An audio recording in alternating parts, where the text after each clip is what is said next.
Go. Wait, hang on. I'm ready, so go. Me too. Actually, hang on.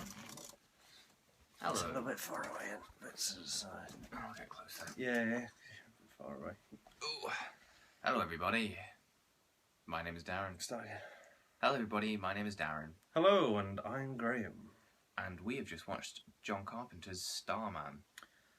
We have? Yes. Tell us what it was about. Well, basically, a spaceship crash lands on Earth. Did it crash land? It certainly made a big mark in the ground. This blue orb came out. The blue orb turned into a baby. And then looked at some photos. And it took a piece of hair. Yeah, from a photo album. From a photo album. And it was, what's his name? Jeff Bridges. Jeff Bridges. The baby, the blue light looked at some photos. Yep. And then turned into a baby that within about 5 seconds turned into Jeff Bridges. Yeah. It was good. Yeah, it was actually really good. Like, watch that instead of Benjamin Button because it's better. Yeah. And it goes in the right order. Baby to man. Yeah. Baby to man. And then Karen Allen from Indiana Jones. It's she's grieving the death of Jeff Bridges, and then she's like, "Jesus, there's Jeff Bridges in my front room." Mm. That's the film. Oh yeah, essentially, yeah. And then he says, "Oh, I'm going to die in 3 days. Let's go to that place." And she's like, "Okay." All right, yeah, fine. And they go on a little road trip. And then they make friends with a scientist. Yeah, like right at the end. Not right at the end. Yeah.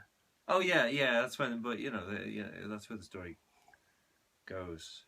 How much of the story are we explaining? We're not explaining the end of it. Not the end. Nobody's gonna watch it. The film. Yeah. Well, he might have seen it, and then we can talk about the end anyway. If we achieve anything, it's that one person goes and watches Starman, because I really enjoyed it. It's a John Carpenter film. It is. Like, who did the music?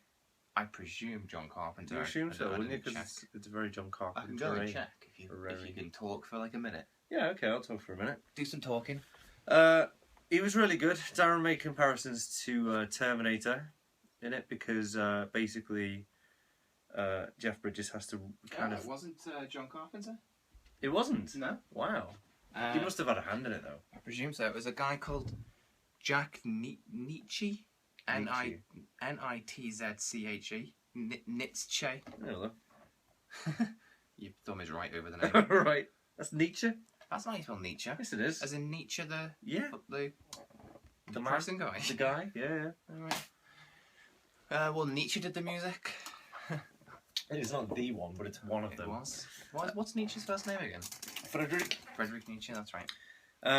So, you see, yeah, it was quite like the Terminator, how the T-1000? Is that Terminator? What's the bad one?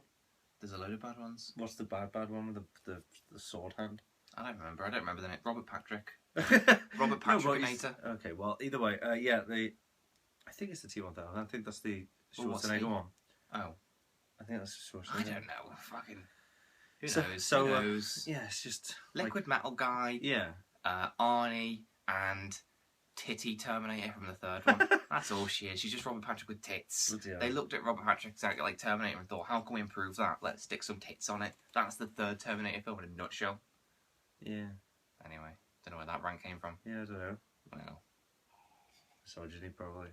I'm not a misogynist one. They're the ones that just thought all we need to do is put tits on it.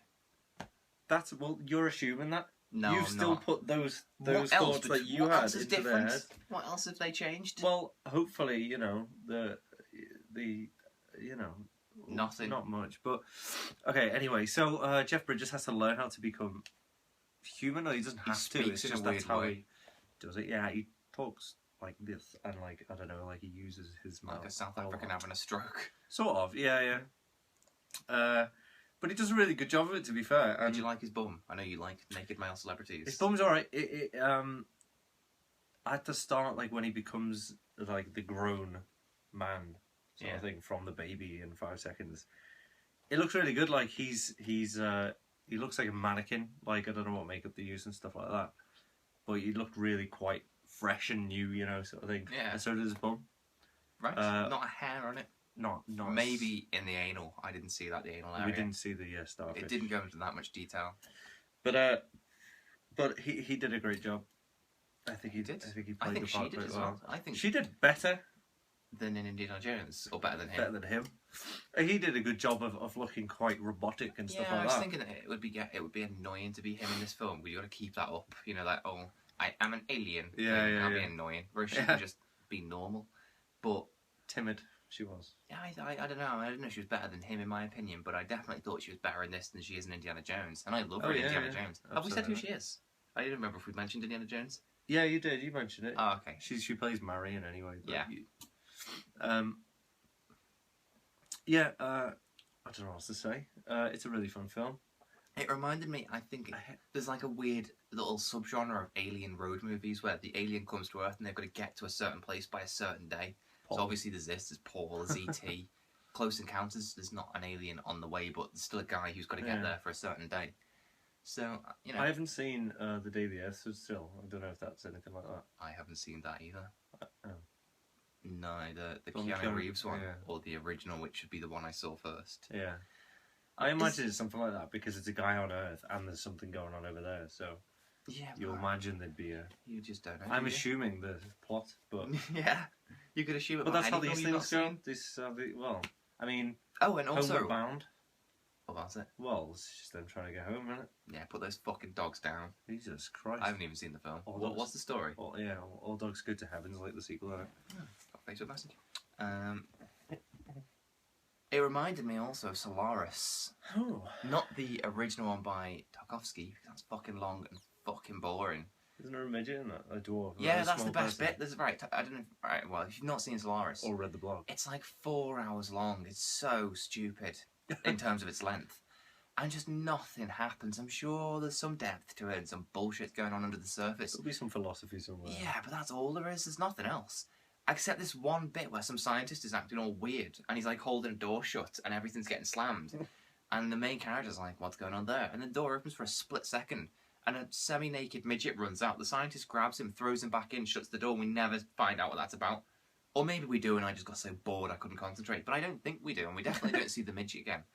Can't say midget. Don't say midget. I mentioned it once, but I think I got away with it. But maybe he was just on like a nearby set and kind of just got free. Maybe he got free. I mean, but just was drunk or something. I like the remake of Solaris because it sort of seems to have the same ideas, but it's an hour and a half long. And it's got the Clooney stuff. I really like George Clooney more than some miscellaneous Russian man that it just acts boring and wears a leather coat and no pants. But anyway, so Solaris is about a guy who's mourning his like his dead wife. And then it comes back in the guise of some weird supernatural kind of alien thing. And that's what's going on here because she's mourning the loss of Jeff Bridges, as we all would if we'd lost Jeff Bridges. And then it comes back in the form of an alien. Yeah. So she bonks it. Yeah, she does. Yeah. Good and proper. Well, I don't know. It was a bit slow.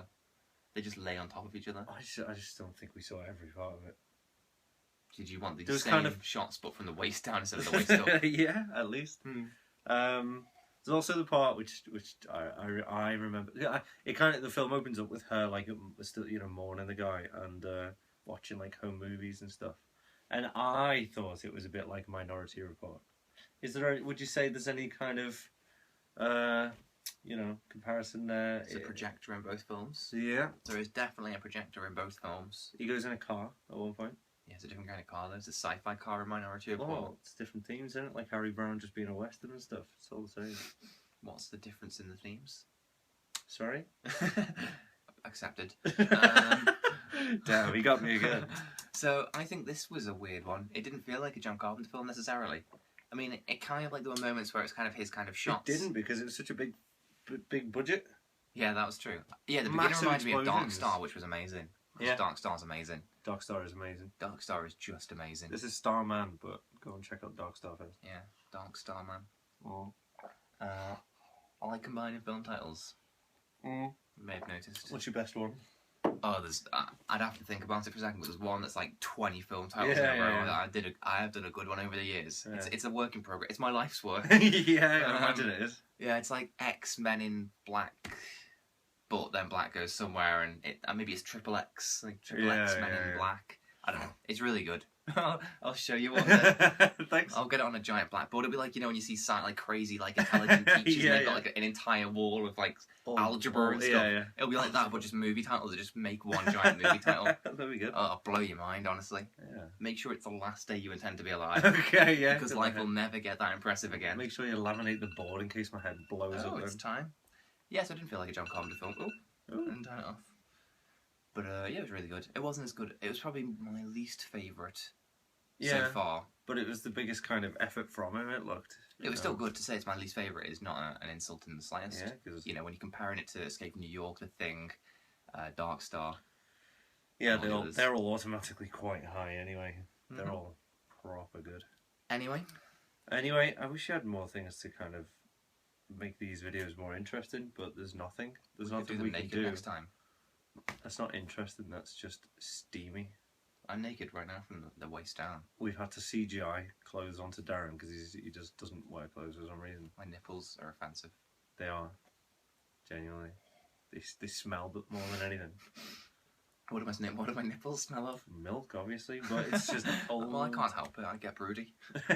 Broody? You can tell you're nesting with your hair.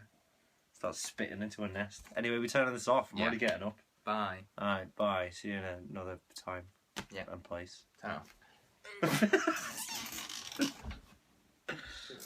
You literally lost it.